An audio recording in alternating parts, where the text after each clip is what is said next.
बिस्मिल्लाहिर्रहमानिर्रहीम। अस्सलामु अलैकुम वरहमतुल्लाहि वबरकातुहू। अल्लाहुम्मा सल्ली अला सय्यिदिना व मौलाना मुहम्मदिन व अला आलिहि व सहबिहि व बारिक वसल्लिम। रब्बि इश्रह ली सदरी व यस्सिर ली अमरी वहलुल उक़दतम मिन लिसानी यफ़क़हू क़ौली वजअल ली वज़ीरम मिन अहली आमीन या रब्बल आलमीन। नाज़रीन व सामीन, आप देख रहे हैं मुफ्ती ऑनलाइन और मैं हूँ मुफ्ती सखावत मुनीर नईमी। आज जनाब 25वें रोज़े के वज़ाइफ़ के हवाले से आपकी खिदमत में हाजिर हैं। बादज़ नमाज फ़जर आपने तीसरा कलिमा पढ़ना है, सोम कलिमा तमजीद। बचपन में जब हम मस्जिद में जाते थे तो बुलंद आवाज़ से एक पढ़ाने की कैफ़ियत होती थी। आजकल ये चीज़ें जो हैं वो मफ़कूद हैं। आजकल हम घरों के अंदर हुफ़ाज़ को बुलाते हैं और अपने बच्चों को तालीम दिलवाते हैं। वो एक अजीब ही मंज़र होता था। बुलंद आवाज़ से बच्चे पढ़ रहे होते थे, सोम कलिमा तमजीद, तमजीद माना बुज़ुर्गी, तो इस तरह के अल्फाज, एक अजीब सी कैफ़ियत होती थी। अगर आप गाँव देहात में जाएँ तो कहीं कहीं आज भी ये रमक मिलती है। तो बचपन में जो चीज़ें याद की जाती हैं वो कभी भूलती नहीं हैं। मुझे आज भी याद है कि जब बचपन के अंदर मेरी वालदा साहिबा, अल्लाह ताला उनको सेहत व आफ़ियत अता फ़रमाए, तो उन्होंने बचपन में मुझे सारी की सारी चीज़ें याद करवा दी थी। शायद उन्हीं चीज़ों की बरक़ात कि आज अल्लाह ताला ने इस काबिल बनाया कि कुछ अल्फाज, कुछ कलिमात जो हैं वो आपकी गोश गुज़ार कर रहा हूँ। तो बादज़ नमाज फ़जर आपने सोम कलिमा तमजीद ये 70 मरतबा पढ़ना है जनाब। सुबहानल्लाहि वल्हम्दुलिल्लाहि वला इलाहा इल्लल्लाहु वल्लाहु अकबर वला हौला वला कुव्वता इल्ला बिल्लाहिल अलिय्यिल अज़ीम। नमाज ज़ोहर की अदायगी करें और उसके बाद या रहीम हो इसको 100 मरतबा पढ़ें अव्वल आखिर दुरूद शरीफ के साथ।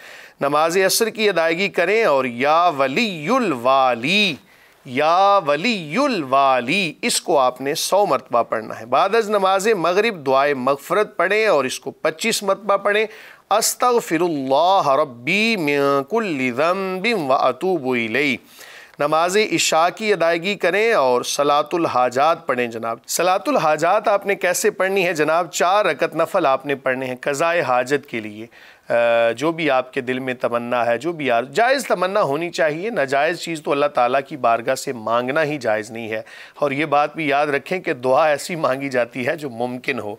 नामुमकिनात जो दुआएं हैं ना, उनको नहीं मांगा जाता। मसलन कोई बंदा चाहे जनाब 100 रकात नफल और इससे ज़्यादा पहाड़ों की मानिंद सदका करके ये दुआ मांगना शुरू कर दे, मसलन आज जनाब 25वां रोज़ा है या 26वां रोज़ा है या पहला रोज़ा है, तो वो दुआ मांगना शुरू कर दे कि मौला करीम कल ईद हो जाए, तो ये नामुमकिनात हैं, यानी ऐसी चीज़ मुमकिन नहीं है। तो अल्लाह ताला की बारगाह में जो इल्तिजा करनी है वो भी ऐसी होनी चाहिए कि जो मुमकिनात में से हो।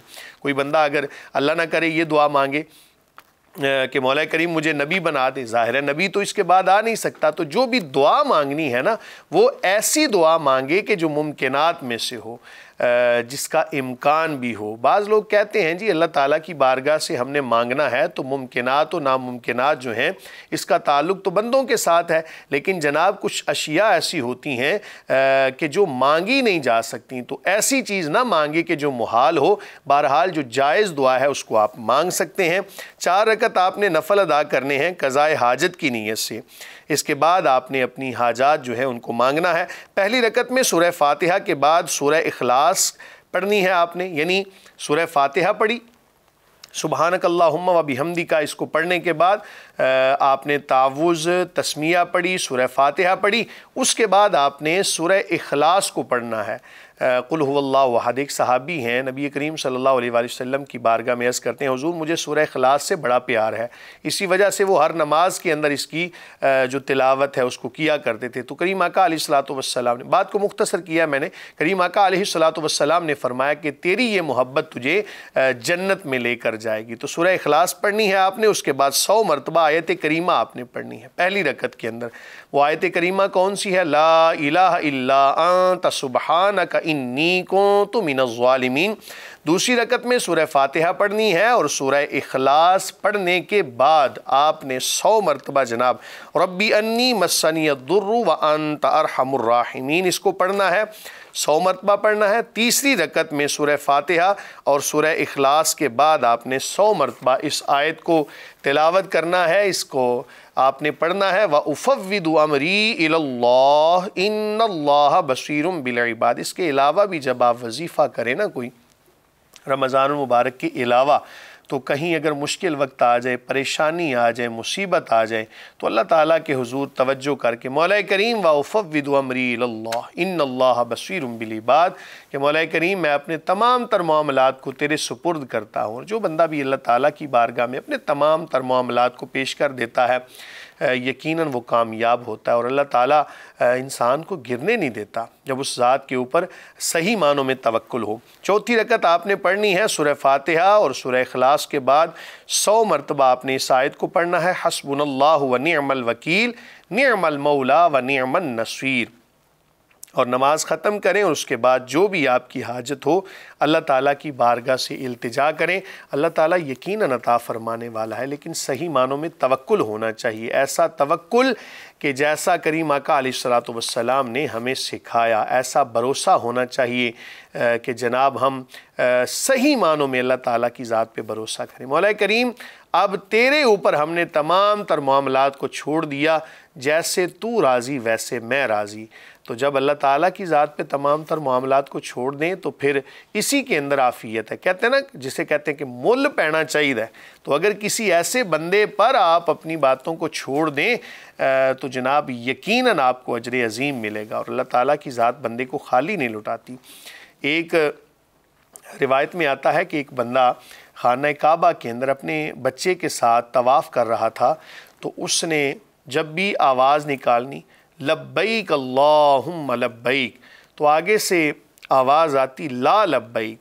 अब ये कलिमा जब उसके बेटे ने सुना ना, तो कहा बाबा जान आगे से तो आवाज़ आ रही है ला लब्बैक, तो आप क्यों बार बार मांग रहे हैं, क्या वजह है?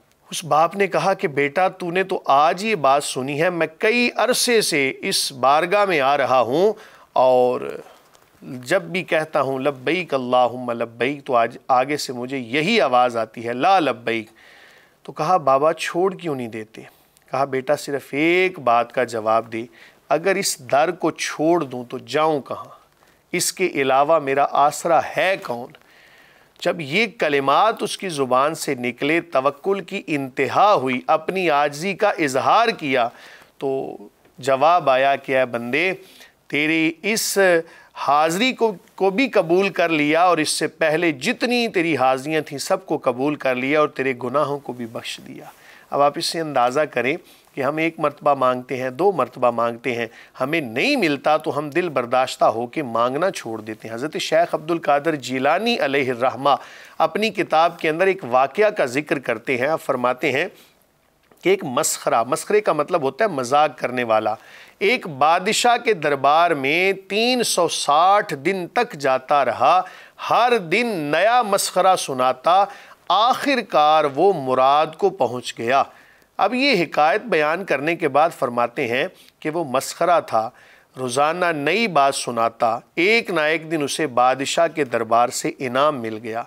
आप फरमाते हैं कि या बंदे तो किस कदर दिल बर्दाश्ता हो जाता है, एक दिन अपने रब से मांगता है, 2 दिन मांगता है, 3 दिन नहीं मिलता तो छोड़ देता है। वो तो दुनिया का दरबार था कि जहाँ से खाली हाथ वो नहीं लौटा।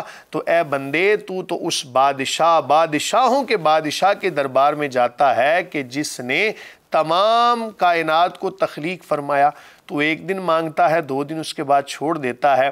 तो आप फरमाते हैं कि ए बंदे हमेशा अल्लाह ताला की बारगाह में दस्ते सवाल दराज कर। करीम आका अलैहिस्सलातु वस्सलाम फरमाते हैं, जिसका मफ़हूम है कि अगर जूते का तस्मा भी टूट जाए तो भी अल्लाह की बारगाह से मांगो, अता तो वो किसी वसीले से करेगा लेकिन तुम मांगना ना छोड़ो। और जो बंदा भी अल्लाह ताला से मांगता है अल्लाह ताला उसको ज़रूर अता फरमाता है। कुरान मजीद फ़ुरक़ान हमीद से यही सबक मिलता है, वइज़ा सालका इबादी अन्नी फ़इन्नी करीब उजीबु दाअवतद दाई इज़ा दआनी फलयस्तजीबू ली। मफ़हूम आयत ये है कि जब आपसे मेरे बंदे मेरे बारे में सवाल करें तो आप उनसे फरमा दीजिए मैं करीब हूँ, और जब भी ये मुझसे दुआ करते हैं मैं इनकी दुआ को कबूल करता हूँ। हमेशा अल्लाह ताला से मांगते रहें, अपने लिए भी मांगें, अपने वतन के लिए भी, उम्मत मुस्लिमा की खैर मांगें। जब आप दुआ करें जनाब तो हमारे लिए भी और हमारी पूरी टीम के लिए दुआ करें कि अल्लाह ताला इस्तिकामत आता फ़रमाए, और जो प्रोग्राम को मैनेज करने वाले हैं, प्रोग्राम का जिस तरह से भी जो हिस्सा है, जो सुनने वाले हैं, देखने वाले हैं, अल्लाह ताला सबको रमज़ानुल मुबारक का सदका ढेरों ढेर बरकतें अता फ़रमाए। इजाज़त दीजिए, कल इंशाअल्लाहुल अज़ीज़ नए वज़ाइफ के साथ आपकी खिदमत में हाज़िर होंगे। अल्लाह हाफ़िज़।